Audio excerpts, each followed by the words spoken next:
آج میں جو کہانی آپ کو سنانے جا رہی ہوں اس کا عنوان ہے نصیحت بنی نجات۔ ایک دن احمد اور ایمن کے امی ابو نے جنگل میں سیر کو جانے کا پروگرام بنایا۔ اگلے دن جنگل پہنچ کر انہوں نے خیمے لگائے اور سب جنگل میں سیر کرنے لگے۔ انہوں نے قسم قسم کے پھلدار درخت، خوبصورت پھول اور بیلیں دیکھیں۔ وہاں پر انہیں تتر، کوئل، فاختہ اور ہدہد وغیرہ بھی دیکھنے کو ملے۔ شام ہوئی تو وہ سب اپنے خیموں کی طرف واپس لوٹ آئے اور آگ جلا کر کھانا پکایا گیا۔ کھانے کے بعد وہ سب خیمے میں چلے گئے۔ ایمن اور احمد کو نیند نہیں آ رہی تھی۔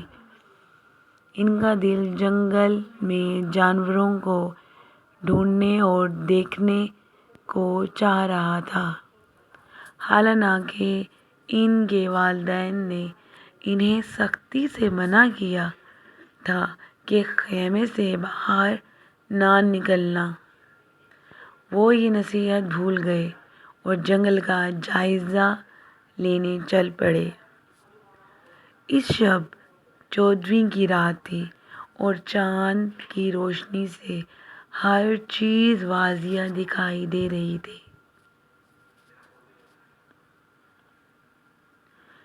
چلتے چلتے انہیں محسوس ہوا کہ وہ کافی دور آ گئے ہیں۔ انہوں نے واپس جانا چاہا تو انہیں یاد نہ رہا کہ وہ کہاں سے آئے تھے، اس لیے وہ ایک درخت کے کٹے ہوئے تنے پر بیٹھ گئے۔ کچھ دور انہیں روشنی سے نظر آئی، وہ ایک جھونپڑی تھی۔ دونوں اسی طرف چل دیے۔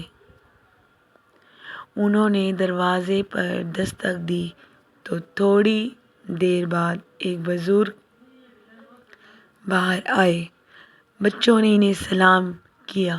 السلام علیکم دادا جی، ہم راستہ بھٹک گئے ہیں، کیا آپ ہماری مدد کریں گے؟ بزرگ نے سلام کا جواب دے کر پوچھا، اتنی رات میں یہاں کیسے اور کیوں آئے؟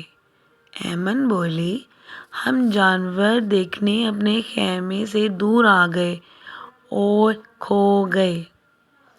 بزرگ نے کہا، بیٹی تم دونوں کو اپنے امی کے بغیر نہیں آنا چاہیے تھا۔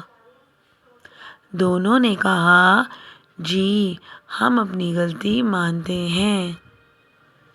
بزرگ نے کہا، آؤ میں تم دونوں کو تمہارے والدین کے پاس لے جاؤں۔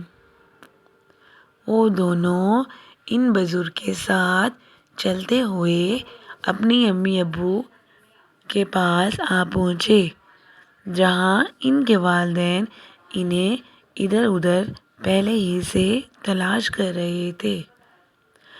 انہوں نے بزرگ کا شکریہ ادا کیا۔ بچوں نے والدین سے معافی مانگی اور آئندہ ایسی حرکت کرنے سے توبہ کر لی۔ تو بچوں، کیا آپ کو اس کہانی سے سبق ملا؟ آپ کو بھی چاہیے کہ احمد اور ایمن کی طرح اپنے والدین سے پوچھے بغیر کہیں نہ جائیں، تاکہ آپ کو پریشانی کا سامنا نہ کرنا پڑے۔